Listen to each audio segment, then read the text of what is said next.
Kid Craddock in the morning. The ShowBiz Top 5.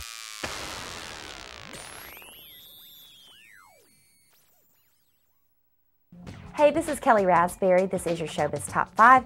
It is Tuesday, January the 29th. Now, the rumor is that Michael Jackson is going to make a little appearance during the Super Bowl. Not actually on the football field, heavens no. He's going to be in a commercial Pepsi is sponsoring to celebrate the 25th anniversary of Thriller. They are getting ready to reduce the special anniversary edition of the CD, so expect the massive publicity campaign with the TV spots, radio commercials, billboard campaigns. We're not going to be able to escape Michael Jackson if we want to. And also the rumor is, and I think it's pretty much confirmed at this point, that Michael is going to be appearing on the Grammy Awards alongside will.i.am, Fergie, and Akon. Could be interesting. Now, production of Michelle Williams' new movie that she's currently in production with is called Blue Valentine. It's been put on hold so she can take some time to grieve the loss of Heath Ledger. They just broke up in September, and so she's going to need some time to mourn, especially because they have this child, Matilda, together. And a source closely connected to the movie says they're just going to give her the time she needs to take care of that. In the meantime, Heath was also in the middle of filming a movie. It was called The Imaginarium of Dr. Parnassus. Now, he had just finished filming a few scenes right before he died. Still had a lot more to go, but the director of the film, who is also a very good friend of Heath, says he knows that he would want the project to be salvaged, so he's going to do what he can to make it work. Angelina Jolie, now she was on the red carpet at the SAG Awards, avoided the media because all they want to ask her about right now is the rumor about her pregnancy with twins. So Angelina's not doing much to quell those rumors. She wore this real flowy dress, very unusual for her. And then they say once she got inside, she was drinking nothing but water. That's when she wasn't making out hot and heavy like teenagers with Brad Pitt. Now, number 2, Lindsay Lohan is dealing with her sobriety the only way she knows how, and that's by drinking her way through it. Apparently, she thinks it's kind of okay to have an occasional alcohol treat as long as she doesn't let it get out of control and can stop there. So far, that seems to be what she's doing, just having 1 or 2 little vodka treats because apparently Grey Goose is her alcohol of choice. And she was sipping on those in between making out with Brody Jenner. Now, of course, when that rumor hit, Brody was quick to issue an official statement saying, hey, I wasn't doing anything with Lindsay Lohan. I'm actually very committed to my girlfriend, Cora.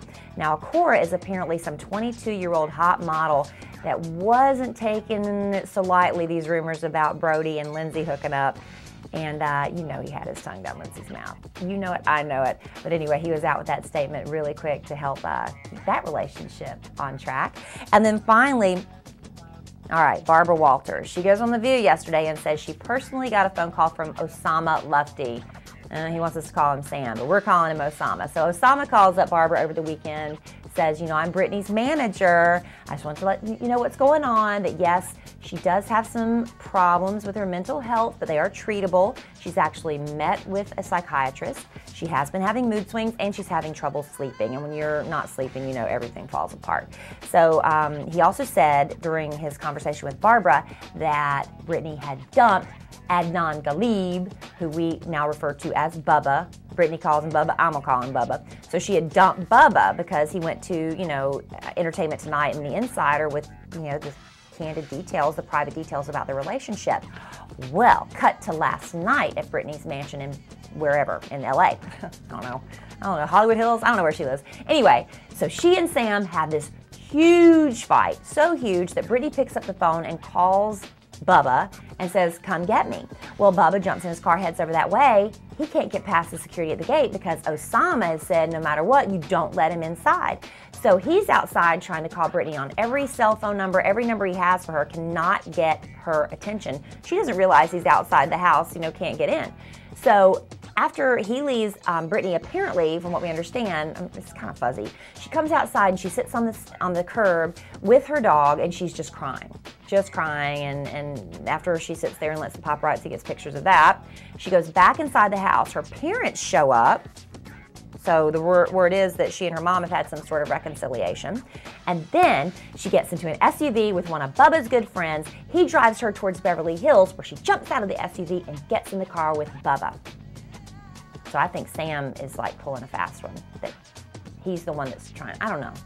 I really don't understand what's going on actually in Britney's life. I just tell you what I've read on the gossip websites. That's the best I can do. If she would call me and explain it to me, I would be able to explain it to you better. But until then, that's your ShowBiz Top 5 for Tuesday.